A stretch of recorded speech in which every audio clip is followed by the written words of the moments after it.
Hi guys and welcome back to the channel. Today I've got two replays in the Swedish Tier 8 medium tank, the Earthshaker, or it's the STRV 102. Now this came out before the Dragon, so it was the first tank to have this gun. Now the difference with this gun compared to the Dragon is that it gets 2.5 aim time instead of 2.3 like on the Dragon. Gets the same accuracy, but it also, I feel like anyway, I've not looked, but it always feels more derpy than the Dragon as well. And I'm not sure if that's just the 2.5 aim time or it's probably the soft stats that this tank gets in terms of everything else, in terms of its bonuses on the move, turn the turret, all that sort of stuff. So it always feels like it misses more than the Dragon does. It can be a little bit frustrating in that way, but generally, on the whole, it's quite a nice tank. Its issue, though, is that it's quite slow and sluggish. I think it's the slowest Centurion medium tank. It's a lot like the old Cent 7.1 in terms of how sort of sluggish and not that mobile it is. Because if any of you remember the old Centurion 7.1, before they buffed the Centurions and it only had like I think it was like a 40 km/h top speed or something like that. It was just incredibly slow and a little bit painful to play because you couldn't take good positions and you were stuck when you went up hills and stuff like that. It just didn't feel like a medium tank, to be honest. And this one, while it does have that top speed and while it's going downhill, it's still good, right? It still feels incredibly sluggish. And I think, to be honest, it needs a little bit of love in terms of its power to weight. But apart from that, the tank is generally nice because it's got that Centurion playstyle. You go, get yourself hull down, just laugh at the enemy team. And then you've also got these absolutely beautiful Hesh rounds. As you see, we've just penned that Tiger 1 with it. Like, the Hesh, like on this and the Dragon, is incredible. Like, you do so much damage to people. Like, 474 to that Tiger is just like wowzers. And it's incredibly durable. Like I say, you get yourself on the ridge lines and you just laugh at people. Like, there's not much that they can do. Unfortunately, you can't do much for the troll section of HE when you hit the side of a T28 HTC and you do 168 damage. But, you know, when it works, it's absolutely beautiful. So, we're on Tundra, which there is only one place you should go on Tundra, and that's the hill, because the hill has complete control over reaching access to absolutely everywhere on the map, and it's one of the most dominant places to be. Obviously, again, it's one of those things of taking a position and not giving it up, but yeah. So when we're shooting the Boilermaker there, we made sure we didn't hit the tracks, because honestly, the amount of times I've had heat rounds and HE rounds not pen a Boilermaker, they just hit it, splash, and you sit there going, oh boy. It wrecks the living life out of you because it's got great DPM. It's annoying. So it's always one of those tanks that you've got to be aware of when you're firing at because of all the spaced armor and the tracks and stuff. You've got to make sure that you hit the spot that isn't spaced armor or tracks, which is what we did. But we shut those guys down, and there's now only really these guys left over here, the two medium tanks and the heavy in the middle. Unfortunately, we're getting a bit unlucky with these Hesh rounds, and we're hitting spaced armor instead of actual places we can pen. So we can pen a Scent Sheet, we can pen a UDES very easily, but both times we didn't pen them, we only hit them for like 100 odd, which is a little bit frustrating. And like I say, that's the downside of firing Hesh. As much as this Hesh is fantastic, when it doesn't pen, it can be fairly irritating. And it's always knowing the tanks that you can hit, right? But this is where I'm talking about the derpy gun handling that this tank does feel like it has compared to the Dragon.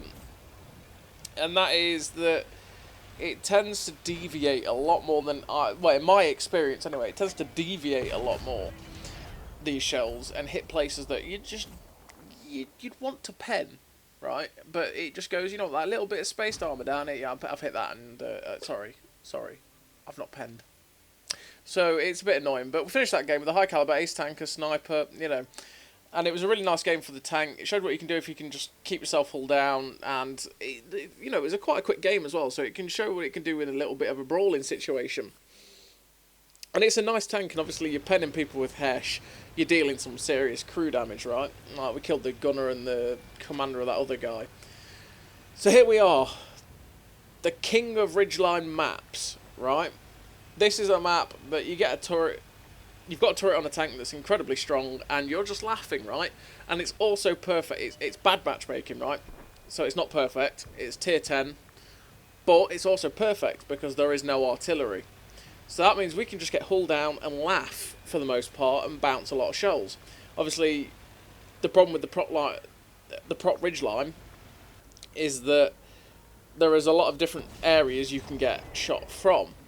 So obviously you can get shot in the side of the turret and that damages your turret. You get pen, stuff like that. It's, you know, can be annoying. But if you have good control of it and you can be hull down, you can get easy pens. And that was 2 390 rolls in a row. We hit our bang average twice. It's quite impressive. That's something that doesn't happen, but you know, okay. We're not firing Hesh at the minute because, well, we don't need it. Or should I say, it's likely to do us in if we don't fire it.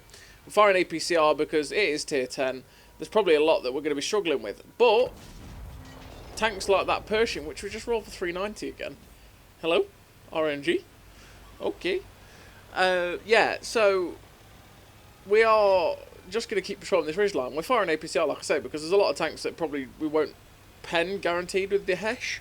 So we're only going to do like 100 damage, and it's just wasting opportunities and chances, right? So we're loading the APCR with the 236 pen and doing our best to pen what we can. And we're just patrolling the ridgeline so that we can get shots at people. Because you don't want to sit still, you want to be keeping going and keeping and finding shots, right? So unfortunately our shot on the Cranvarm missed, but he's going to pop up again. We're waiting for the reload, which is quite slow. It's not got the best of DPM, but like, it's what you pay for those filthy, filthy Hesh rounds, right?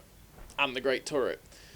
I said the big trouble with this tank, I mean, the big trouble with this tank is the mobility. And I'd probably, it's one of those things, it's one of those tanks that you do tend to get to a position. And like the Dragon's got the flexibility, you can just decide, yeah, I need to go, right? I need to get out of this position and I need to move to a different one. You've not quite got that flexibility that you have with the Dragon. You get to a position with this tank and you kind of end up being there and just going, right, this is now the place that I am at, and this is what we've got, you know, this is where we've got to be. And that's where you're stuck, pretty much. So I'd say it probably just needs a little bit of love with its engine power, but not by much. Just enough to make it so that it gets to its top speed relatively comfortably. And if you kept the power to weight in a situation where as soon as it hits hills and climbs and things, it didn't quite have its power to be able to keep the mobility up those spots, it'd be perfectly fine. It just needs the ability to get up to its top speed and comfortably reach it, whereas at the minute it really doesn't. So we've got a multitude of shots at the minute from this position. At the minute, the team isn't doing too good. They're 5-2 up, and we are kind of struggling in that in terms of that. But we have, like I said, we have a multitude of shots. We're hull down on this position. We're getting nice shots into people, and we are just trying to help different places on the map. Right, this Cranvarm's been lucky quite a few times. We've popped at least 2 or 3 shots at him fully aimed and unfortunately not hit him. This time we've managed to reload and pop a shot at him. We're going to see if we can do it again. And unfortunately that one misses his turret as well. He's getting incredibly lucky on that one, but you know, we're trying to help the hill. Because what's happening on the hill is what always happens on the hill, which is why it's not the best place to go on this map. And that is the 2 teams get to E0 and HJ0 and just sit there. And then that's where they spend most of the game, pretty much. And you end up having, you know, both teams sit there. Well, I say both teams. Some of the team from both sides sit there. And then you lose the fight on the rest of the map, and then they just get killed because they've just been sat there for like 10 minutes. So it can be a little bit frustrating when you see like loads of people go that way. These ridge lines are a key place to fight on this map. It's somewhere you've got to control, and obviously if you don't have anyone on the hill, I mean that's the other issue, if you don't have anyone on the hill can shoot you over here. So it's all about balancing, but the thing is, if you take somewhere like the hill, you've got to try and push it aggressively. You can't just sit on it, otherwise you do throw the games for the most part. So the game at the minute, we are clawing it back steadily. That Fosh's push across that middle area really helped the cause and got rid of any threat that was on the hill. It's also distracting the enemy team as well, which is good. So we're just going to keep poking up, like I say, using the turret armour and just poking and shooting people. We've got a nice shot into that E4 as well, and we've got this chieftain that's coming towards us. Now, the chieftain is a tank that, you know, it's great hull down, right? But I'm quite confident I could poke over and get shots into his lower plate. Now, the chieftain, if I'm shooting in the lower plate or the cupola, I can pen it with Hesh. So I've loaded Hesh and straight in, 459. Unfortunately, he penned me, right? But at the same time, because I've got this ridgeline to pull back behind, I can quite happily keep pulling back behind it and know that I can reload and he can't use his great DPM on me. So we've still got Hesh going in. Unfortunately, when we shot him in the side of the turret, it just did nothing, which happens. It's Hesh. And I want to poke and shoot that guy again, but that Jagdpanzer is over there, which is why you see me moving closer towards this rock, because that Jagdpanzer now cannot shoot me, because there's a rock between me and him. And it's always the way with Prokhorovka when you're using this map. You've got to strategically place yourself with these rocks, blocking the line of sight between the TDs and stuff that would be at A2, A3 if you're on this side, or the TDs that would be at A6, A7. You've just got to use that to your advantage and keep yourself safe from those guys. Now, that Tusk is ploughing down the one line. Look at the map. There was literally just me and a heavy on that side. Now, if that Jagdpanzer decided to move from A2 right down, he wouldn't get spotted probably, and that would be bad for me, because he'd probably see me and shoot me, because if they go down that line, they're going to get good shots at us. Now that chieftain's moved up, which means we've got some nice side shots from this position we've moved up to here. But there's the derpy gun handling activating itself. We've got fully aimed side shots on that guy, big target, and it flies over him. It's unfortunately the way. But this spot we're in now is a good counter to any push down that 1-2, because you can pull back behind it and you can keep yourself safe with the train carts. But I don't want to leave this heavy alone. That's a big problem, and we get a nice shot on that Tusk to shut him down. And there's now this Jagdpanzer, and this Jagdpanzer slapped the Valor for a lot. We were trying to aim for the tracks there, but unfortunately it went high. It was kind of a fire and hope type shell there. I mean, it wasn't always going to go in.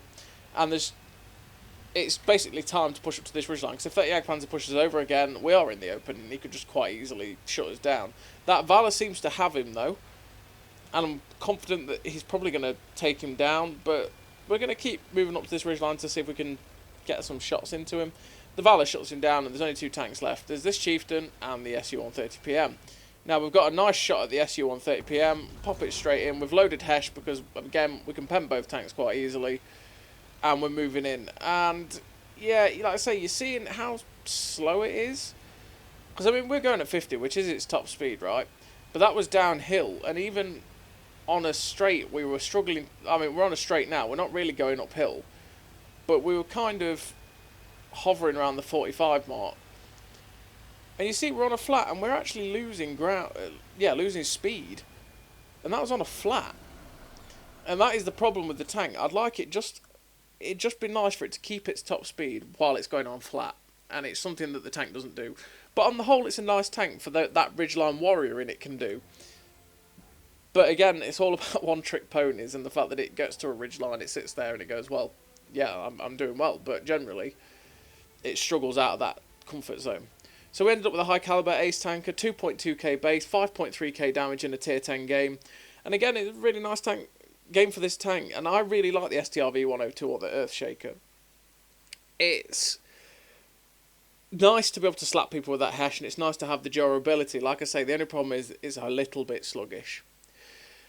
So as always, everybody, I hope you enjoyed the video, and I'll catch you next time.